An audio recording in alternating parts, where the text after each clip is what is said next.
Hingga saat ini, kisah seputar tokoh yang dahulu berada di desa ini masih menjadi perbincangan, meskipun belum diketahui kevalidan kisahnya. Meski begitu, desa yang terletak di selatan kota Yogyakarta ini memang memiliki keistimewaan. Mari kunjungi bersama Senyum Indonesia.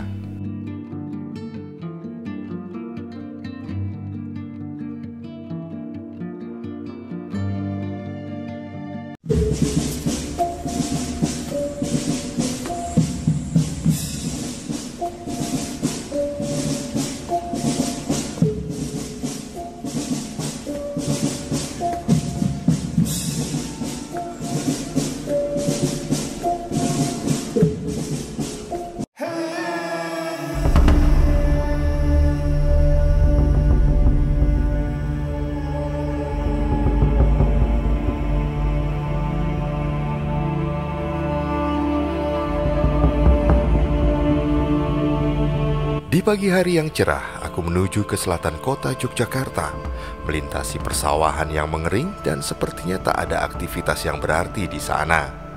Udara pagi ini terasa sangat lembab dan panas, membuat keringat tak henti mengucur membasahi bajuku. Mungkin karena menjelang datangnya musim penghujan membuat udara menjadi sangat lembab dan pengap. Aku terus menuju ke arah selatan, menuju ke sebuah perkampungan tua yang bernama Mangir atau Mangiran. Mangir dikenal sebagai perkampungan tua di wilayah daerah istimewa Yogyakarta, tepatnya di desa Sendangsari, kecamatan Pajangan, Kabupaten Bantul. Mangir adalah cagar budaya menarik namun masih belum dikenal secara luas oleh masyarakat dan wisatawan. Di kampung yang terletak di tepian Sungai Progo ini, banyak terdapat situs bersejarah yang sangat jarang dieksplorasi. Hanya orang-orang yang tertarik dengan hal bernuansa spiritual saja yang datang ke tempat peninggalan Ki Ageng Mangir tersebut. Kisah yang beredar mengenai daerah Mangir ini berkaitan dengan berdirinya Kerajaan Mataram. Pada era pemerintahan Panembahan Senopati, Mataram berselisih dengan Mangir yang dikuasai oleh Ki Ageng Mangir Wonoboyo atau Ki Ageng Mangir keempat. Namun apakah perselisihan itu merupakan fakta sejarah atau hanyalah fiksi sejarah, masih belum dapat ditentukan secara tegas. Mengingat kisah perselisihan tersebut telah bercampur aduk dengan cerita tutur yang berkembang dari mulut ke mulut, sehingga pengurangan dan penambahan dari kisah aslinya sangat dimungkinkan terjadi. Dan tayangan ini tidak dimaksudkan untuk membenarkan atau menyalahkan kisah tersebut. Memang banyak sekali yang menyampaikan tentang kisah perselisihan antara Panembahan Senopati dan Ki Ageng Mangir dari berbagai sumber. Nama Ki Ageng Mangir tidak hanya merujuk pada satu sosok saja, melainkan sosok turun-temurun. Sedangkan yang dianggap atau diwacanakan atau diceritakan sebagai pihak yang berselisih dengan Panembahan Senopati adalah Ki Ageng Mangir keempat. Ki Ageng Mangir keempat memiliki nama asli Bagus Wonoboyo, ditemukan dalam Babat Tanah Jawa. Naskah tersebut menyatakan bahwa Ki Ageng Mangir masih termasuk ke dalam terah Prabu Brawijaya V dari Majapahit. Sementara Panembahan Senopati juga merupakan terah dari Prabu Brawijaya ke-5. Dengan demikian keduanya masih keturunan Raja Majapahit, di mana naskah tersebut mengacu pada tokoh Bre Kertabumi, bukan mengacu pada tokoh Girindrawardana Diyarana Wijaya yang takluk saat berperang melawan Kesultanan Demak. Kembali pada Babat Tanah Jawa, menurut naskah tersebut silsilah Ki Ageng Mangir IV adalah sebagai berikut: Lembu Peteng atau Lembu Amisani, kemudian Ki Ageng Mangir I atau Raden Megatsari, kemudian Ki Ageng Mangir II, Ki Ageng Mangir III, Bagus Wonoboyo, yang kemudian dikenal dengan nama Ki Ageng Mangir Wonoboyo karena beliau mewarisi kekuasaan nenek moyangnya di Mangir, suatu daerah perdikan Majapahit di era pemerintahan Prabu Brawijaya V yang terletak di dekat Sungai Progo. Ketika menjadi penguasa Mangir, Bagus Wonoboyo masih lajang. Dengan demikian bisa disimpulkan bahwa sepeninggal Ki Ageng Mangir III, Bagus Wonoboyo masih berusia muda. Meski demikian, Bagus Wonoboyo yang suka mempelajari ilmu kasepuhan dapat memiliki tombak Kiai Baru Kelinting. Berkat mempelajari ilmu spiritual dan kanuragan, Bagus Wonoboyo dikenal sebagai pemuda yang sakti. Karena kesaktian dan tombak Kiai Baru Klinting yang dimilikinya, Panembahan Senopati yang menyerang Mangir beserta pasukannya mengalami kekalahan. Karena gagal menundukkan Ki Ageng Mangir keempat, Panembahan Senopati kemudian disarankan oleh Ki Juru Mertani untuk menggunakan rantai emas. Karena Ki Ageng Mangir masih lajang dan sangat tertarik dengan kesenian tayub, maka Panembahan Senopati menggunakan Retno Pembayun putrinya sebagai rantai emas. Atas nasihat Ki Juru Mertani, Retno Pembayun menyamar sebagai ledek atau penari seni tayub dengan disertai oleh Adipati Martoloyo atau Dalang Sandi Guno, Ki Joyo Supanto, Ki Sandi Sasmito, Ki Surodipo, dan Nyai Adiroso. Retno Pembayun kemudian meninggalkan Mataram. Sesudah mandi di Sendang Kasihan, Pembayun beserta rombongannya menuju ke wilayah Mangir untuk barang ledek atau mengamen dengan menari tayub. Ketika menjadi ledek, Retno Pembayun menggunakan nama samaran Loro Kasihan. Mendengar warta bahwa serombongan kesenian tayub dengan penari berwajah jelita tengah melakukan pertunjukan di wilayahnya, Ki Ageng Mangir berkenan untuk menyaksikan. Maka Ki Ageng Mangir mengutus bawahannya untuk mengundang kesenian tayub itu pentas di halaman dalam Mangiran. Penonton kemudian memadati halaman dalam Mangiran yang cukup luas untuk menyaksikan pertunjukan tayub tersebut. Banyak penonton lelaki kaya berkenan menari bersama dengan Loro Kasihan. Mereka tidak lagi berpikir berapa banyak uang yang akan digunakan untuk menyawer Roro Kasihan. Melihat kecantikan wajah dan gerakan yang anggun dari Roro Kasihan, Ki Ageng Mangir pun terpikat. Ki Ageng Mangir kemudian berkenan untuk menyunting Roro Kasihan. Karena memiliki rasa cinta pada Ki Ageng Mangir, Roro Kasihan kemudian melupakan tugasnya sebagai rantai emas dan menerima pinangan dari Ki Ageng Mangir. Hari-hari dilalui dengan bahagia oleh Ki Ageng Mangir, terlebih saat mengetahui Roro Kasihan telah mengandung benih cintanya. Tetapi kebahagiaan itu sirna ketika Roro Kasihan mengaku sebagai putri Panembahan Senopati, yang notabene adalah musuh suaminya. Namun berkat cintanya pada Roro Kasihan, Ki Ageng Mangir bersedia menghadap Panembahan Senopati yang merupakan mertuanya. Dalam Babat Mangir dikisahkan bahwa rombongan pengantin Ki Ageng Mangir dan Roro Kasihan itu diiringi dengan banyaknya emban pembawa ubur ampe dan serah-serahan dengan cara dipikul. Karena terlihat pikulan serah-serahan itu mentul-mentul atau memantul-mantul, maka lahirlah nama Bantul, suatu wilayah yang sekarang di bawah pemerintahan daerah istimewa Yogyakarta. Setiba di Mataram, rombongan pengantin dari Mangir tersebut dijamu di bangsal Pecaosan. Sementara Ki Ageng Mangir menghadap Panembahan Senopati di Penangkilan. Pada saat itulah terjadi peristiwa berdarah. Ki Ageng Mangir tewas di hadapan Panembahan Senopati dengan kepala berlumuran darah. Perselisihan Panembahan Senopati dengan Ki Ageng Mangir memang lebih banyak sumber dari cerita tutur ketimbang fakta sejarah. Hal tersebut menjadi sangat menarik untuk dianalisis. Hal ini agar kita memahami latar belakang dari peristiwa berdarah di Istana Mataram yang berkaitan dengan tewasnya Ki Ageng Mangir. Muncul suatu pendapat bahwa motivasi Panembahan Senopati untuk menundukkan Ki Ageng Mangir keempat karena ingin mendapatkan legitimasi sebagai keturunan Prabu Brawijaya V dari Majapahit. Mengingat Panembahan Senopati dan Ki Ageng Mangir merupakan terah dari Prabu Brawijaya kelima. Motivasi Panembahan Senopati untuk menaklukkan Ki Ageng Mangir ditafsirkan agar Mataram yang berdiri pada pasca surutnya Pajang tersebut tidak mau tersaingi oleh Mangir, suatu tanah perdikan Majapahit yang dikhawatirkan akan menjadi kerajaan merdeka dan kelak menjadi bayang-bayang kebesaran Mataram kala itu. Perihal kematian Ki Ageng Mangir di hadapan Panembahan Senopati di Penangkilan, terdapat 4 versi pendapat yang bersumber dari tutur mulut ke mulut. Keempat versi pendapat tersebut dapat dikemukakan sebagai berikut. Yang pertama, pendapat pertama ini menyatakan bahwa kematian Ki Ageng Mangir karena kepalanya dibenturkan oleh Panembahan Senopati pada batu gilang yang merupakan singgasananya.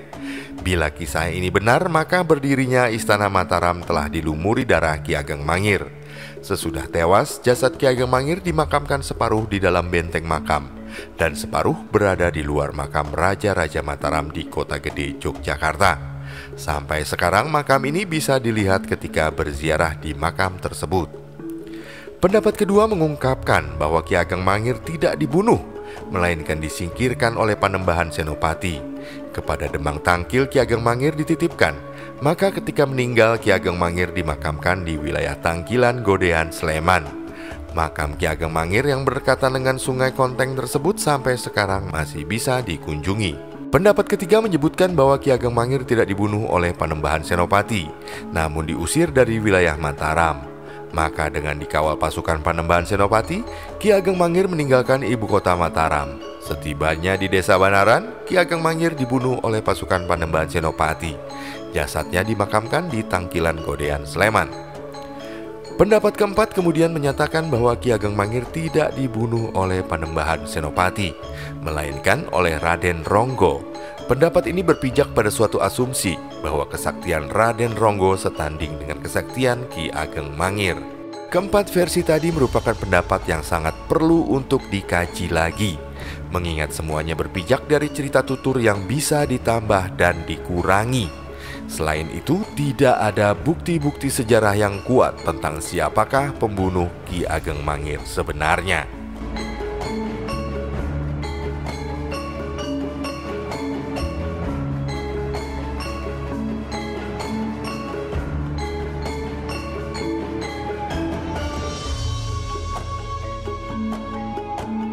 Dan aku pun tiba di lokasi petilasan Ki Ageng Mangir Wonoboyo. Namun suasana terlihat sangat sepi. Sepertinya Bu Retno atau sesepuh yang tinggal dan menjaga petilasan ini sedang tidak berada di rumah.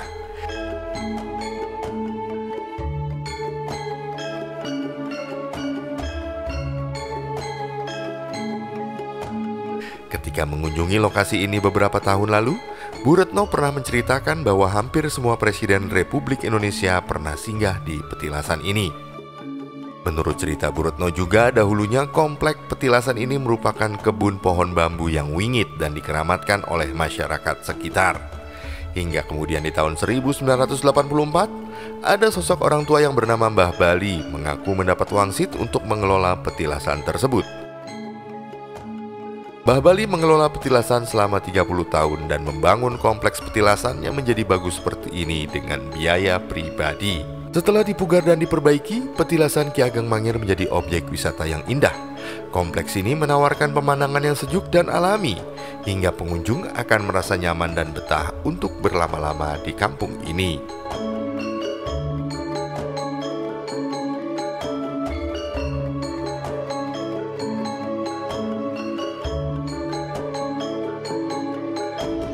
Aku pun segera menuju ke petilasan lain yang letaknya tak begitu jauh dari petilasan pertama tadi.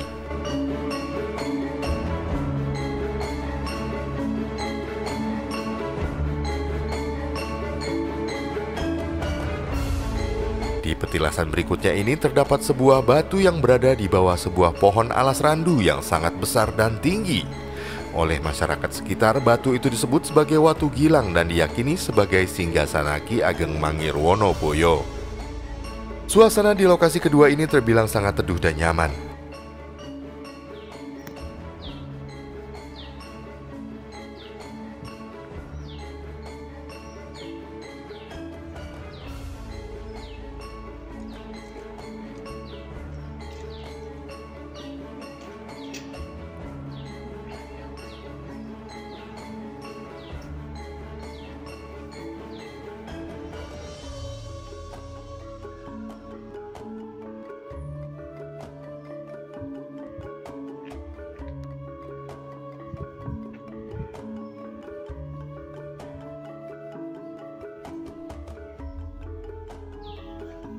Aku pun sejenak menyempatkan untuk berdiam diri dan menikmati kenyamanan suasananya.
Tepat di depan petilasan berupa batu gilang ini juga terdapat sebuah surau atau langgar yang ramai disebut sebagai peninggalan Ki Ageng Mangir Wonoboyo. Namun hal itu ditepis oleh Mbah Bakri sebagai juru kunci. Mbah Bakri menyebut jika surau ini merupakan bangunan tinggalan mbahnya sekitar 200 tahun lalu. Yang tersisa pun hanyalah tiang atau cagaknya saja, sedangkan usuk atau penyangga atap dan lainnya sudah merupakan pengganti dari yang asli. Aku pun sejenak menikmati obrolan dengan Mbah Bakri. Rasanya seperti bertemu dengan orang tua sendiri dan pulang ke rumah sendiri. Sangat nyaman dan penuh rasa kekeluargaan. Sebenarnya masih ada satu tempat lagi yang ingin kukunjungi di Mangiran ini. Namun karena waktu yang tak mencukupi, sepertinya aku akan membahasnya di episode ke depan. Terima kasih Mangiran telah menerimaku seperti anak dan cucu sendiri.